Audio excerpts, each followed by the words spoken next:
Assalamualaikum warahmatullahi wabarakatuh. Selamat datang di channel Tubagus. Pancasila bukanlah sekadar 5 buah ayat yang dijadikan sebagai dasar negara Republik Indonesia. Pancasila terdiri dari harapan dan perbuatan. Kita tentu ingin agar hidup aman, damai, dan sejahtera. Maka harus mengamalkan setiap butir-butir dari Pancasila. Sejarah sangat penting untuk dipelajari, tetapi masa depan yang menjadi cita-cita bangsa juga harus tetap diupayakan, agar kita tetap berada di garis perjuangan dalam melaksanakan nilai-nilai Pancasila. Pada tanggal 1 Juni 1945, para pendiri bangsa Indonesia telah merumuskan Pancasila sebagai dasar negara. Ia adalah cita-cita luhur bangsa Indonesia, agar berketuhanan yang Maha Esa, berperi kemanusiaan, mempersatukan setiap perbedaan, bermusyawarah untuk mencapai mufakat, dan berkeadilan sosial bagi seluruh rakyat Indonesia.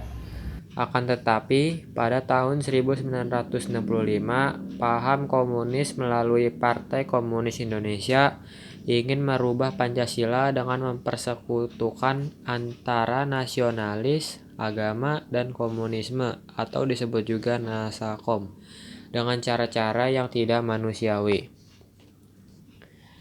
Tanggal 30 September sampai dengan 1 Oktober 1965, PKI menculik 6 jenderal TNI dan seorang ajudan. Mereka diculik baik dalam keadaan hidup ataupun mati. Akan tetapi, Jenderal TNI A.H. Nasution berhasil lolos dari usaha penculikan tersebut, dan ajudan beliau yaitu Letu Pierre Andreas Tendean tewas dalam upaya menyelamatkan Jenderal TNI Abdul Haris Nasution. Mereka kemudian dibawa ke suatu tempat di daerah Pondok Gede. Keenam jenderal TNI yang menjadi korban penculikan yaitu Letjen TNI Ahmad Yani, Maijen TNI R. Suprapto, Maijen TNI M.T. Haryono, Maijen TNI S. Parman, Brigjen TNI D.I. Panjaitan, Brigjen TNI Sutoyo Siswo Miharjo, serta Letu Pierre Andreas Tendean, seorang ajudan Jenderal TNI A.H. Nasution. Sebelum dibunuh dan dibuang ke dalam sumur, para korban penculikan tersebut dipaksa untuk menandatangani sebuah dokumen Dewan Jenderal yang isinya antara lain akan merebut kekuasaan pemerintahan. Keesokan harinya, PKI membentuk sebuah Dewan Revolusi yang diketuai oleh Letkol Untung Sutopo. Dewa Revolusi ini kemudian mengumumkan bahwa para jenderal TNI melalui gerakan 30 September G atau G30S berencana mengadakan kudeta terhadap kekuasaan Presiden Soekarno. Dewan Revolusi juga menaikkan pangkat para perwira TNI yang mendukung gerakan PKI. Tanggal 1 Oktober pagi, Jenderal A.H. Nasution menelpon Maijen Soeharto. Beliau menceritakan kejadian penculikan dirinya dan para jenderal yang lain. Mendengar cerita dari Jenderal A.H. Nasution, Maijen Soeharto langsung mencari keberadaan jenderal lainnya. Tanggal 3 Oktober, mayat dari korban penculikan berhasil ditemukan. Jasad mereka dibuang ke dalam sumur, kemudian sumur tersebut ditutupi oleh pohon pisang agar tidak dapat ditemukan.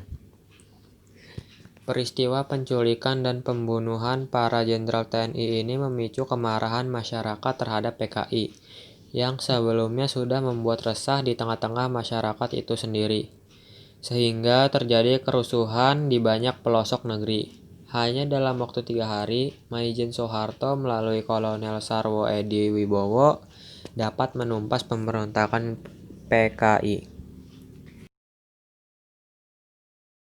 Dari peristiwa itu, tanggal 1 Oktober ditetapkan sebagai Hari Kesaktian Pancasila.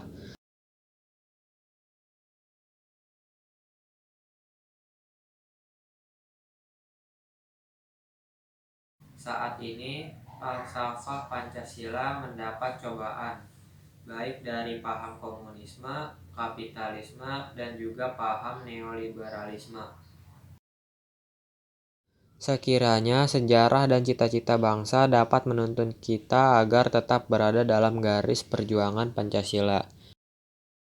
Semoga masa lalu dan masa depan tidak sirna dari pandangan kita. Pancasila bangkit, Indonesia hebat. Selamat Hari Kesaktian Pancasila 1 Oktober 2020.